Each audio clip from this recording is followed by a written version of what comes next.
Hola, ¿qué tal? Buenas noches, bienvenidos a la clase número 8 del libro de Romanos aquí en A lo Profundo. Mi nombre es Alex Morales y vamos a continuar con el capítulo número 3. Y hoy vamos a pasar al versículo 21.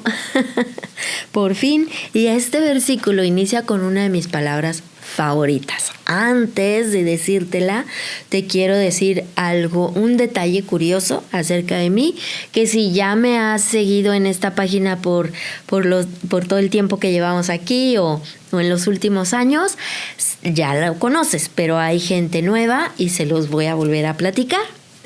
Yo estudié en la Universidad de California aquí en San Diego, una carrera que, pues, a ver, si no haces una maestría, doctorado y esto, pues la verdad no sirve para nada. Pero se llama lingüística o en México y Europa, en España, conocida como filología y es el estudio estructural de los idiomas. Entonces, me encantan las palabras y a lo mejor nunca me dediqué así tal cual a la lingüística, aunque fui maestra de inglés y de español por muchísimos años. Soy una apasionada de la ortografía y de la gramática. Hablo varios idiomas y me encantan los idiomas y me encanta entonces aplicar lo que yo aprendí como lingüista cuando yo estudio la Biblia. Y por eso muy seguido tú me vas a escuchar decir esta palabra en original y en el contexto del lenguaje antiguo y tal y tal. Y eso es gracias a esta carrera que estudié, que por cierto hubo un momento en el que llorando le dije a Dios, porque aquí su muy querida Alex quería ser abogada y no me dieron permiso, hermano. No le dan eso a sus hijos. Yo sé que mis papás van a ver este video porque ven todos los videos y ellos ya saben mi historia y también ya saben que ya los perdoné. Entonces me habían dicho que si yo estudiaba lingüística iba a salir muy bien en el examen de admisión para la escuela de Derecho y por eso escogí esta carrera. Y un día llorando le dije a Dios, ¿por qué? ¿Por qué estudié esto? Esto no sirve de nada. Y llorando, y Dios me dijo, yo te voy a usar con esta carrera que tú estudiaste y te voy a usar en los idiomas que tú aprendiste. Y así ha sido. Y parte del cumplimiento de esa palabra que Dios me dio es cómo utilizo la lingüística para enseñarles a ustedes aquí en A lo Profundo. Y habiéndoles dado ese trasfondo, me voy entonces a mi palabra favorita. La primer palabra del versículo 21, por favor búsquelo y léala conmigo, solo la primer palabra, pero. Pero esta palabra es súper poderosa porque esta es una palabra que, ¿cómo le diré? No anula ni deshace todo lo anterior, pero sí que lo transforma y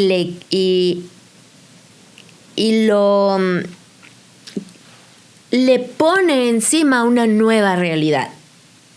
Por ejemplo, si yo aquí atrás de mí está Andrés, que me está ayudando.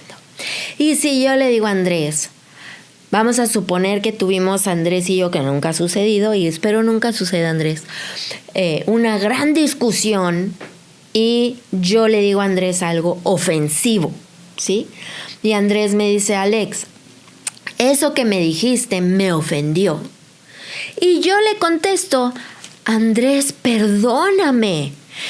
Pero tú, ¿qué hace ese pero? Le resta a mi disculpa, ¿cierto? Porque entonces ahora convierte mi disculpa en una justificación. Yo ya le estoy diciendo a él que me perdone, pero que en realidad no tengo nada que me perdone porque él tuvo la culpa, ¿sí? Si yo digo, me gustan las manzanas, pero automáticamente usted ya sabe que habrá otra cosa que me gusta más que las manzanas. Entonces yo estoy como haciendo chiquito el hecho que dije que me gustaban las manzanas. Hago chiquito el hecho de que le pedí perdón. Casi estoy anulando prácticamente lo que yo dije antes del pero. Y aquí en la clase pasada veíamos todos los efectos del pecado sobre nuestra vida, esos 7 efectos del pecado. Y luego Pablo dice, pero, ¿qué quiere decir? Que está a punto de decirnos todo aquello que va a anular los efectos del pecado sobre nuestras vidas, y esto debe de emocionarle a usted muchísimo, muchísimo debe de emocionarle que el versículo 21 empieza con la palabra pero, porque Pablo está a punto de decirnos que hay una solución, que hay una respuesta, que no nos tenemos que clavar en el pecado y en la ciudadanía del pecado y en los efectos del pecado. ¿Por qué? Y entonces lo introduce, dice, aparte de la ley, ¿listo? Se ha manifestado la justicia de Dios testificada por la ley y por los profetas. Número 1, la justicia de Dios se manifiesta, nos es revelada. La palabra en inglés es displayed. Ahorita le voy a explicar esa palabra displayed. Usted sabe, pues aquí también lo usamos, un display. Así lo decimos aquí. Cuando usted va a una tienda y ponen un display de algún producto, es algo donde usted puede ir a ver todo lo que ese producto ofrece y le ponen ahí en el display ejemplos, ¿verdad? Fotos de cómo se ve la muchacha como de 60 años, como si tuviera 30 porque se puso la cremita esa que le va ¿sí? En ese display usted puede ver cómo es el producto, para qué sirve, qué es lo que hace, cuáles son los resultados, cómo se ve. Y entonces Dios viene y manifiesta, nos trae a través de Jesucristo una muestra, un display de lo que es su justicia. Y después dice, por cuanto todos pecaron y están destituidos de la gloria de Dios, eso ya lo vimos antes, ya no lo vamos a repetir, ya sabemos que todos pecamos, siendo que en el 24, justificados gratuitamente por su gracia mediante la redención de Jesucristo. Entonces, no solamente se manifiesta su justicia, sino que su justicia es otorgada. La palabra aquí que utiliza en griego es curioso porque en las dos partes dice la misma palabra, pero en un sentido gramatical diferente, ¿sí? La palabra es dikaiosune. Ya hablábamos y definíamos dikaiosune en la primera o segunda clase como esa rectitud, ¿sí? Ese camino derechito. Y entonces Dios manifiesta la dikaiosune, ¿sí? La pone en un display para que todos lo podamos ver, que ese es Jesucristo, ¿sí? Pero también dice que nos dikaiosune a nosotros. Si tuviéramos que traducirlo usando el dikaiosune, diríamos el dikaiosune se manifiesta y nos endikaiosuna a nosotros, ¿sí? Nos justifica, nos es otorgada esa justificación. Esa justificación viene, como dice en el versículo 22, por medio de la fe. Fíjese bien, no es su fe, es su fe. Y es por medio de, es el conducto a través del cual, ¿sí? Llega. No es por nosotros, porque nosotros todos fuimos destituidos, ¿sí? Entonces hágase usted de cuenta que usted está por allá destituido, pero la fe viene y le trae la justicia y entonces se la da a usted, dice el versículo 24, es el punto 3, gratuitamente, ¿sí?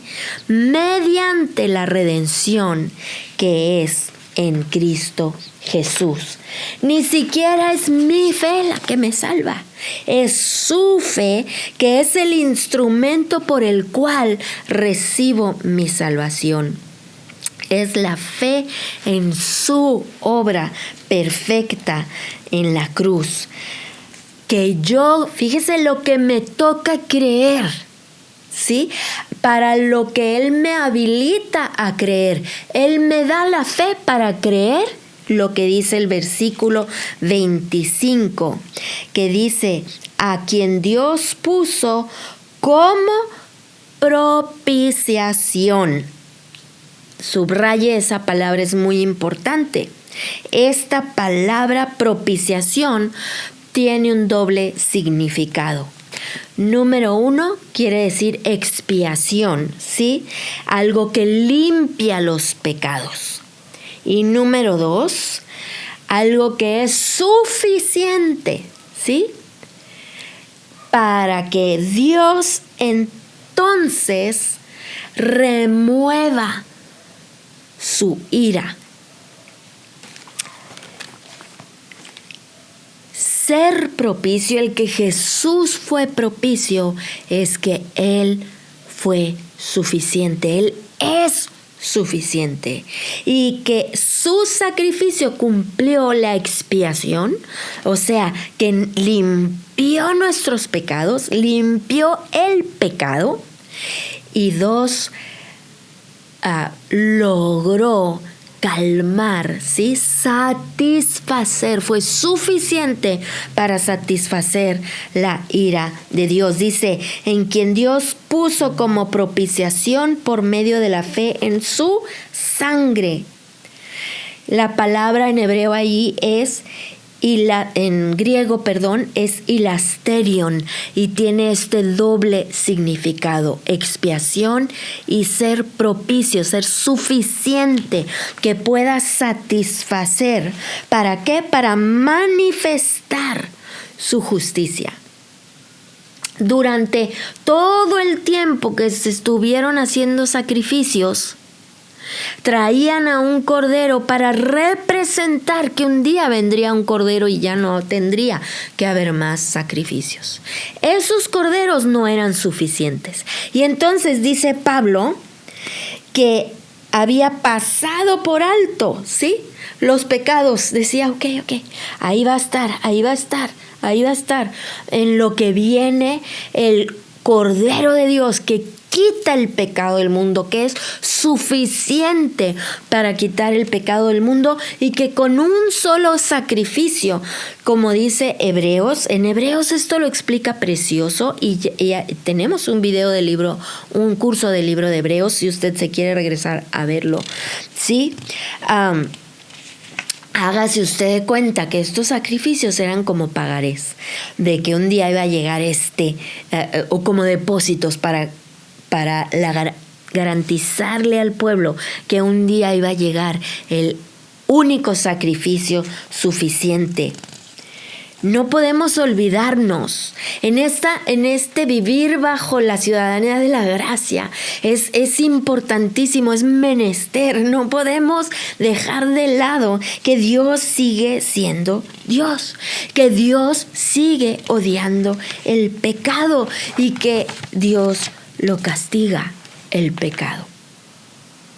Pero aquí nos enseña Pablo que no debemos olvidar que ese gran pero que viene después de decir todos los efectos del pecado, eso que se sobrepone encima del pecado, encima de los efectos del pecado, que va mucho más allá que el pecado del hombre, es esta verdad, que Jesús se hizo pecado y que Dios, todo nuestro pecado fue puesto sobre Jesús. Él se hizo pecado y que Dios juzgó nuestros pecados con la muerte de Jesucristo, y que por su muerte y su resurrección Él satisfizo la ira de Dios.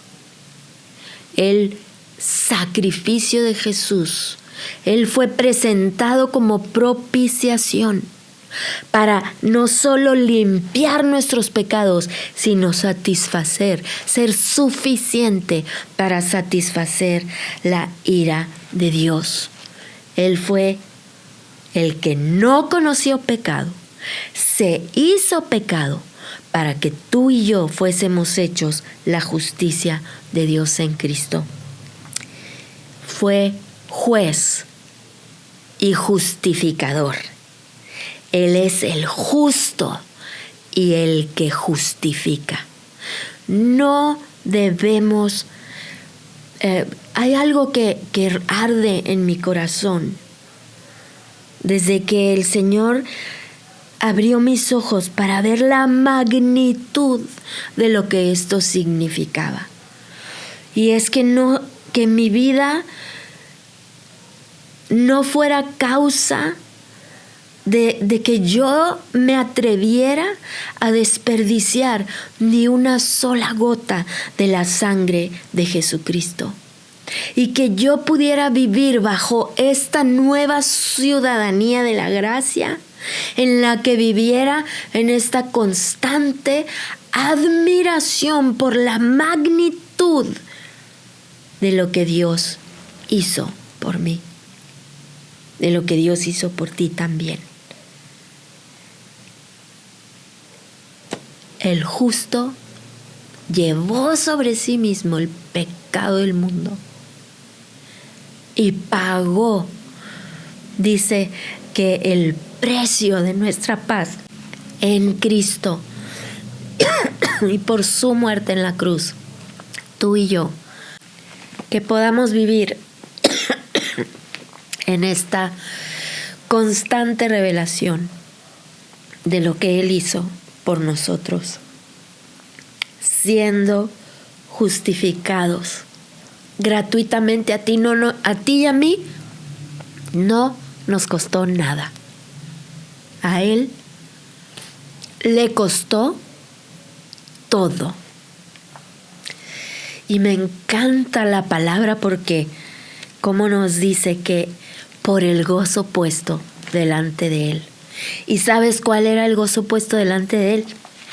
Saber que por su sacrificio íbamos a ser reconciliados con Él y ser pasados de una ciudadanía de pecado a una ciudadanía de gracia.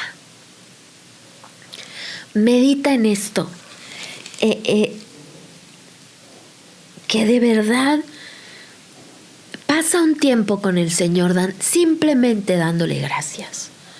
Y deja que esta verdad inunde tus pensamientos, pero que no se quede en algo intelectual como una letra muerta, sino que la revelación de la magnitud de lo que te estoy diciendo abra tus ojos espirituales, inunde tu corazón y te llene de admiración y de gratitud